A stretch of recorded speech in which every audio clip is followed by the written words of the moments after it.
আজকের রেসিপি চিংড়ি আর কাতলা মাছের মাথা দিয়ে কুমড়োর তরকারি।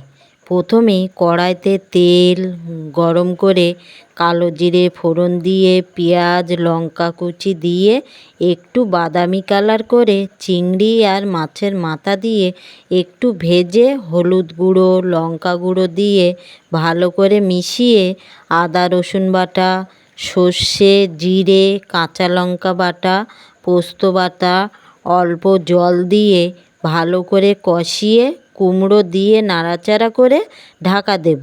একটু সিদ্ধ হয়ে গেলে ঢাকা খুলে নেড়েচেড়ে গরম মশলার গুঁড়ো চিনি দিয়ে মিশিয়ে পরিমাণ মতো লবণ অল্প জল দিয়ে নেড়েচেড়ে ঢাকা দেব।